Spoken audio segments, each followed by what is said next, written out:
ബഹ്റൈനിൽ സ്ഥിതിഗതികൾ ശാന്തമാകുന്നു. ജനജീവിതം സാധാരണ നിലയിലേക്ക് എത്തിത്തുടങ്ങി.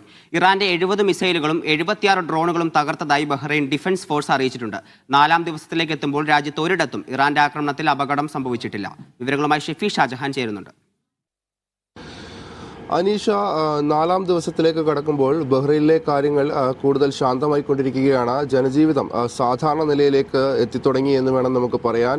ഇവിടെ അടച്ചിട്ടിരുന്ന ഷോപ്പിംഗ് കേന്ദ്രങ്ങളൊക്കെ, സുരക്ഷാ കാരണങ്ങൾ കൊണ്ട് അടച്ചിട്ടിരുന്ന ഷോപ്പിംഗ് കേന്ദ്രങ്ങളൊക്കെ തുറന്നു തുടങ്ങിയിട്ടുണ്ട്. അതുപോലെ തന്നെ ജനജീവിതം സാധാരണ നിലയിലേക്ക് എത്തിയിട്ടുണ്ട്. നേരത്തെ മണിക്കൂറുകൾ 45 മിനിറ്റ് മുതൽ 1 മണിക്കൂറിന് ഇടവേളയിൽ നിരന്തരമായി മുഴങ്ങിക്കൊണ്ടിരുന്ന സൈറണുകൾ ഇപ്പോൾ 3-4 മണിക്കൂറുകൾ ഇടവിട്ടാണ് സൈറണുകൾ മുഴങ്ങുന്നത്. അതുപോലെ തന്നെ ഇപ്പോഴും നമുക്ക് സ്ഫോടന ശബ്ദവും അല്ലെങ്കിൽ ആകാശത്തേക്ക് നോക്കിയാൽ മിസൈലും ഡ്രോണുകളും ഒക്കെ ഇടവേളകളിൽ കാണാമെങ്കിലും അതിനെയൊക്കെ കൃത്യമായി ഇന്റർസെപ്റ്റ് ചെയ്യുന്നുണ്ട്. അത് ജനജീവിതത്തെ ബാധിക്കുന്നില്ല, അല്ലെങ്കിൽ ജനവാസ കേന്ദ്രങ്ങളിലോ മറ്റ് നാവിക ആസ്ഥാനങ്ങൾ അല്ലെങ്കിൽ യുഎസുമായി ബന്ധപ്പെട്ട ആസ്ഥാനങ്ങളിലൊക്കെ ഒന്നും അത് പതിക്കുന്നില്ല എന്ന് ഉറപ്പുവരുത്തുന്നുണ്ട്. ഈ ബഹ്റൈൻ ഡിഫൻസ് ഫോഴ്സ് പങ്കുവച്ച വിവരം അനുസരിച്ച് 70-ലധികം മിസൈലുകളും 70-ലധികം ഡ്രോണുകളുമാണ് കഴിഞ്ഞ ദിവസങ്ങളിൽ തകർത്തത്. അതുകൊണ്ട് തന്നെ ഇത് കാര്യമായി ജനവാസ കേന്ദ്രങ്ങളിലോ അല്ലെങ്കിൽ മറ്റിടങ്ങളിലേക്ക് ഒന്നും പോകുന്നില്ല എന്ന് നമുക്ക് പറയാൻ സാധിക്കും. കഴിഞ്ഞ ദിവസം ഉണ്ടായ ഒരു അനിഷ്ട സംഭവം, ഒരു മരണം ബഹ്റൈനിൽ റിപ്പോർട്ട് ചെയ്തിരുന്നു. രാവിലെ അത് മിസൈൽ ഇന്റർസെപ്റ്റ് ചെയ്യുന്നതിനിടെ ഉണ്ടായ അവശിഷ്ടങ്ങൾ കപ്പലിലേക്ക് പതിച്ച് കപ്പലിന് തീ പിടിച്ചായിരുന്നു ആ മരണം ഉണ്ടായത്. അതിനുശേഷം ഇങ്ങോട്ടെടുത്താൽ ഇന്ന് 2-ാം ദിവസം, ആ മരണം ഉണ്ടായതിനു ശേഷം ഇന്ന് 2-ാം ദിവസമാണ്. ഇതുവരെ അനിഷ്ടപരമായ കാര്യങ്ങളൊന്നും ബഹ്റൈനിൽ നിന്ന് റിപ്പോർട്ട് ചെയ്യപ്പെട്ടിട്ടില്ല.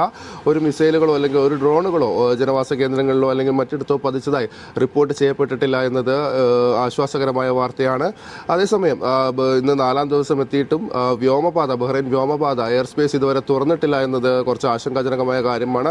അതിന്റെ കാരണമായി ചൂണ്ടിക്കാണിക്കുന്നത് ഇറാന്റെ ഡ്രോൺ ആക്രമണത്തിൽ ബഹ്റൈൻ എയർപോർട്ടിന് കേടുപാടുകൾ സംഭവിച്ചിരുന്നു. അതിന്റെ അറ്റകുറ്റപ്പണികൾ പൂർത്തിയാക്കിയ ശേഷം മാത്രമേ ബഹ്റൈൻ എയർപോർട്ട് പൂർണ്ണമായി തുറന്നു കൊടുക്കാൻ സാധിക്കൂ എന്നുള്ളത് കൊണ്ടാണ് ഇപ്പോഴും അക്കാര്യത്തിലൊക്കെ ആശങ്ക കിടക്കുന്നത്. അതുപോലെ തന്നെ പൂർണ്ണമായും ഇറാന്റെ ആക്രമണം നിന്നു എന്ന് ഉറപ്പിച്ചതിന് ശേഷം മാത്രമായിരിക്കും വ്യോമപാത അടക്കമുള്ള കാര്യങ്ങൾ തുറന്നു കൊടുക്കുക. ഇത് സംബന്ധിച്ച് ഇന്ന് പാർലമെന്റ് സെഷൻ ഉണ്ടായിരുന്നു. പാർലമെന്റ് സെഷനിൽ ഇക്കാര്യം ചർച്ചയായിരുന്നു. എത്രയും വേഗം ബഹ്റൈൻ എയർപോർട്ടിന്റെ അറ്റകുറ്റപ്പണികൾ പൂർത്തിയാക്കാനും അതുവഴി യാത്രക്കാരുടെയൊക്കെ ആശങ്ക പരിഹരിക്കണമെന്നുമായിരുന്നു ഇന്നത്തെ പാർലമെന്റ് സെഷനിൽ ഉണ്ടായ ചർച്ച.